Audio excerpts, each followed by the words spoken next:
வணக்கம் மக்களே, இன்னைக்கு நான் எதை பத்தி சொல்ல போறேன்னா, கன்னியாகுமரி மாவட்டத்தில் பல இடங்களில் கள்ள சந்தையில் மது விற்பனை அமோகமாக நடைபெற்றுக் கொண்டிருக்கிறது. காவல்துறை பலமுறை இதை நடவடிக்கை எடுத்தும் அவர்களை கைது செய்தும், சிலர் அரசியல் சப்போர்ட்டோட, சிலர் தன்னிச்சையாக எது வந்தாலும் பாத்துக்கலாம் அப்படின்னு சொல்லிட்டு இந்த மது விற்பனையில் ஈடுபட்டு கொண்டிருக்காங்க. இதை தமிழக அரசு கவனத்தில் கொண்டு உடனடியாக இதை தடுத்து நிறுத்த வேண்டும். கள்ள சந்தையில் மது விற்பனை யார் செஞ்சாலும் உடனடியாக கைது செய்து அவர்கள் மீது நடவடிக்கை எடுக்க வேண்டும்.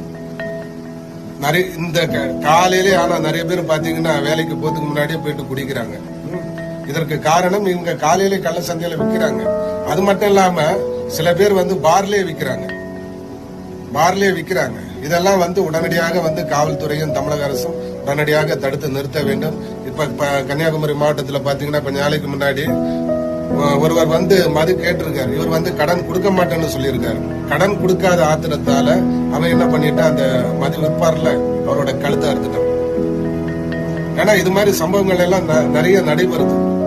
இதை உடனடியாக தமிழக அரசு தடுத்து நிறுத்த வேண்டும். கன்னியாகுமரி மாவட்டத்தில் மட்டும் இல்ல, தமிழ்நாட்டின் பல பகுதிகளில் இந்த கள்ள சந்தையில் மது விற்பனை நிறைய பேர் பண்றாங்க. இதை உடனடியாக தடுத்து நிறுத்த வேண்டும். நான் எனக்காக சொல்லல, உங்களுக்காக சொல்றேன். நீங்க 150 ரூபாய் எடுத்துட்டு போவீங்க, ஆனா அங்க போனா உங்களுக்கு 500 ரூபாய் ஆகும். அந்த இருக்க காசுக்கு ஏதாவது வாங்கி சாப்பிட்டு குடும்பத்தோட சந்தோஷமா இருக்கலாம். இதை நான் சொல்றது நிறைய பேருக்கு எரிச்சலா இருக்கும். என்ன வேணாலும் நீங்க சொல்லுங்க, அதை பத்தி எனக்கு கவலை கிடையாது. உங்க நல்லதுக்கு தான் சொல்றேன். அவங்க விக்கிறவன் வித்துட்டே தான் இருப்பான். நம்ம குடிக்க போனா அவன் விற்கதான் செய்வான். சில பேர் என்ன சொல்றான், அவன் விற்கிறான் நான் குடிக்கிறேன் அப்படின்னு சொல்லிருக்கேன். எப்படி பார்த்தாலும் ஒண்ணுதான். சரியா? அதே போல இந்த கள்ள சந்தையில் மது விற்பனை செய்ய உங்களுக்காக தான் நான் இதை சொல்றேன். தயவு செஞ்சு உங்க லாபத்துக்காக நிறைய பேர் குடும்பத்தோட விளையாடாதீங்க. நீங்க விற்கிறீங்க, உங்ககிட்ட குடிக்கிற போற வழியில ஏதோ ஒன்று ஆயிடுது. அப்ப அந்த குடும்பத்துல வர பிரச்சனைகளுக்கு நீங்களும் ஒரு காரணம். புரியுதா இல்லையா? தயவு செஞ்சு உங்களோட லாபத்துக்காக பல பேர் குடும்பத்தோட விளையாடாதீங்க.